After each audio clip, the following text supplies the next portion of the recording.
दोस्तों, मैं हूं आपकी दोस्त, आपकी होस्ट कहानी वाली। अगर आपको मेरी लिखी कहानियाँ अच्छी लगती है तो मेरे चैनल को सब्सक्राइब करिए, लाइक करिए, शेयर करिए, बेल आइकन को क्लिक कर दीजिएगा। स्वागत है आपका मेरे चैनल पर। यहाँ मैं सुनाती हूँ मेरी लिखी कहानियाँ, कुछ डरावनी, कुछ रोमांटिक, कुछ असल ज़िंदगी से प्रभावित, जो आपको सोचने पर मजबूर कर देंगे कि असल ज़िंदगी कैसी है और कहानी क्या। देर न करते हुए हम चलते हैं हमारी आज की कहानी की तरफ। रात का समय, बस पहाड़ी रास्तों पर धीमे धीमे चलती हुई, खिड़की के बाहर काली सड़कों पर बारिश की छोटे छोटे बूंदें टकरा रही थी। भीतर बस लाइट बार बार झिलमिला रही थी। पर्ल पीछे की सीट पर थी, थकी हुई, आंखों में नींद नहीं। उसके बैग में कुछ पुराने खत थे, कुछ अधूरी यादें। वो शहर छोड़ कर आई थी 3 साल पहले और अब लौट रही थी अपने छोटे से शहर में, अपने पुराने घावों से मिलने के लिए। सामने की सीट पर संभवी बैठी थी, शायद 18 या 19 की रही होगी। उसके चेहरे पर एक घबराहट थी, पर आंखों में कोई अजीब सी जिद भी। वो फ़ोन को बार बार देख रही थी, लेकिन कोई कॉल नहीं आ रहा था। बस का एक झटका लगा और संभवी का फ़ोन नीचे गिर गया।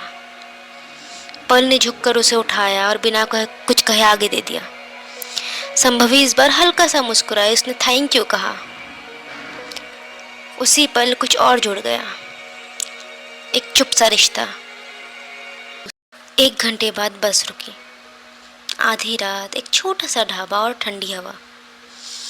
पर्ल ने उतरकर चाय मंगवाई। संभवी वहीं खड़ी हो गई। बारिश अब भी हो रही थी।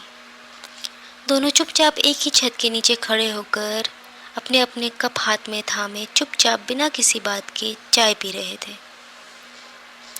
पर्ल ने कुछ पूछा नहीं, संभवी ने कुछ बताया नहीं, मगर पर्ल ने महसूस किया था कि संभवी की हथेलियां कांप रही थी, जैसे वो किसी बड़ी भागदौड़ से गुजरी हो।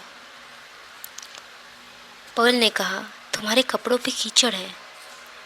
संभवी ने धीरे से जवाब दिया, घर से भागते वक्त लग गया होगा। पर्ल ने कुछ नहीं कहा, बस वो एकटक देखती रही। पर्ल को शायद अपना वक्त याद आ गया था। तो एक दिन घर से कुछ बनने के लिए, कुछ करने के लिए।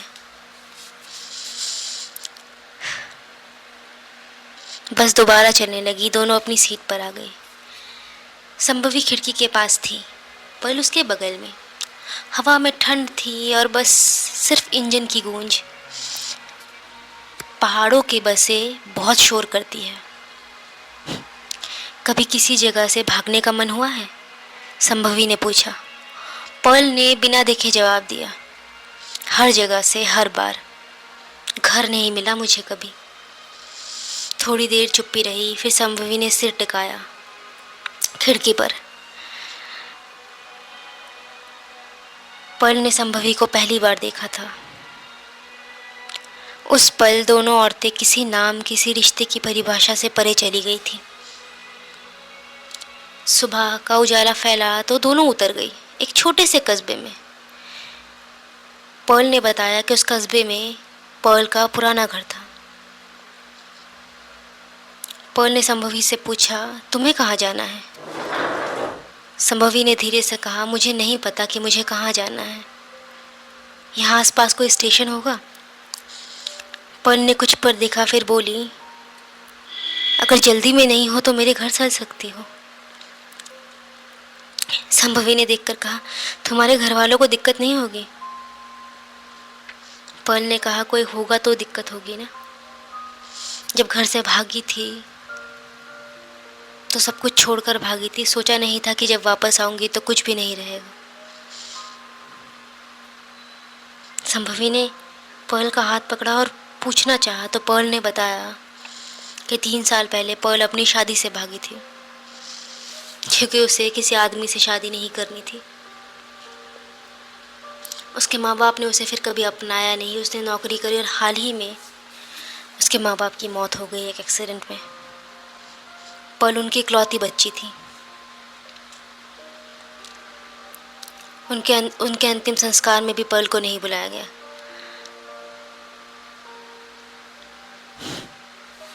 ये घर पर्ल के नाम आ चुका है, तो पर्ल आखिरी बार इस घर को देखने आई है। दोनों घर में पहुंचते हैं। घर इतने दिनों से बंद होता है, कहीं धूल झड़ रही होती है, कहीं मकड़ी के जाले। बिना कुछ सोचे समझे दोनों सफाई में लग जाते हैं। संभवी इस तरीके से उस घर को संभालने लगती है जैसे वो घर उसी का हो। इससे पहले भी पर्ल इस घर में रही थी, पर पर्ल को कभी ये घर घर नहीं लगा था इससे पहले। दिन बीतते गए, पर्ल किताबें पढ़ती, संभवी घर संभालती, कभी खिड़की पे बैठकर बाहर देखती। शाम को दोनों साथ में खाना बनाते, कभी चुप रहकर, कभी मुस्कुराकर। एक रात बिजली चली गई। मोमबत्ती की लौ में संभवी का चेहरा चमक रहा था। वो खिड़की के पास बैठी थी और बाहर से आती हवा उसके बालों को उड़ा रही थी। पर्ल ने देखा और उसे उस पल में भीतर कुछ महसूस हुआ। वो एहसास जो डर में भी था और सुकून में भी था। संभवी ने पूछा, तुम यहाँ अकेली रहने आई थी? पर्ल बोली, हाँ, रहने तो अकेली ही आई थी, और मैं रहने भी नहीं आई थी, मैं बस इस घर को देखने आई थी। संभवी मुस्कुराई, अब तुम्हें यहाँ 20 दिन हो चुके हैं, तुम्हें वापस नहीं जाना?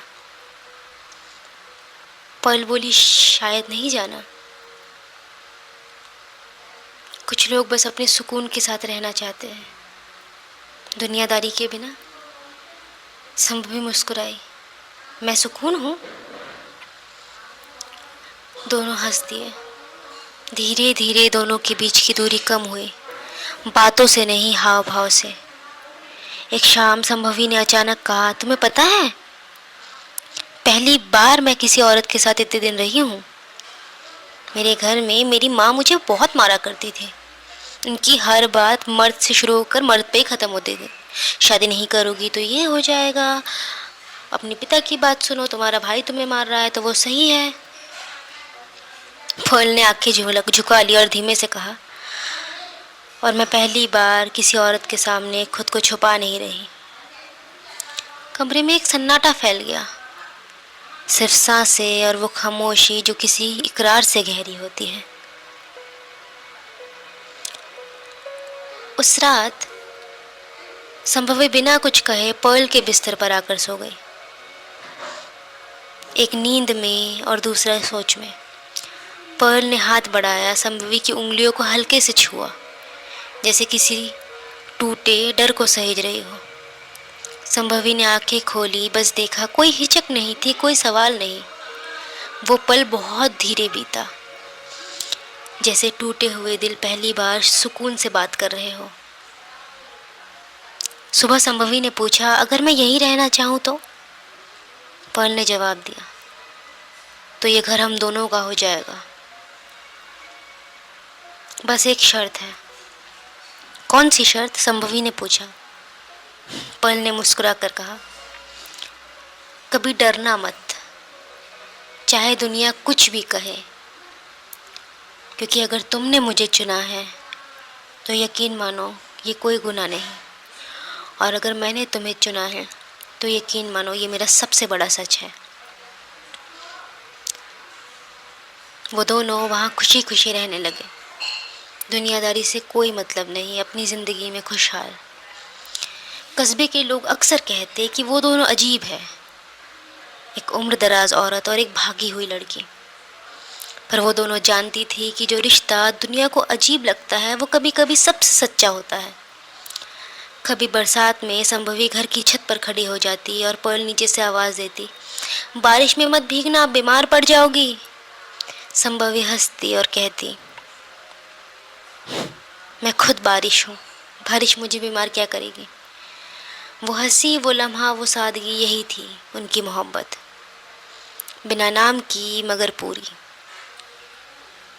कुछ रिश्ते ऐसे ही होते हैं जिनका नाम नहीं होता, जिन्हें हम नाम नहीं दे सकते, पर वो एहसास, उन्हें हम मुकरा नहीं सकते, क्योंकि प्यार सिर्फ प्यार होता है। प्यार के मायने, प्यार में पाबंदियाँ नहीं होती, प्यार में रीति रिवाज नहीं होते। हम ये तय नहीं कर सकते कि हम किससे प्यार करें, और दुख की बात यह है कि हम ये भी तय नहीं कर सकते कि जिससे हम प्यार करते हैं वो भी हमसे प्यार करे। अगर आपको मेरी कहानियाँ अच्छी लगती है तो मेरे चैनल को सब्सक्राइब करिए, मेरे साथ बने रहिए, लाइक करिए, शेयर करिए। आप चाहे तो मुझे इंस्टाग्राम पर भी फॉलो कर सकते हैं। और मैं आपसे मिलती हूँ अगली कहानी के साथ बहुत जल्द। तब तक अपना ध्यान रखिएगा और हैप्पी दिवाली।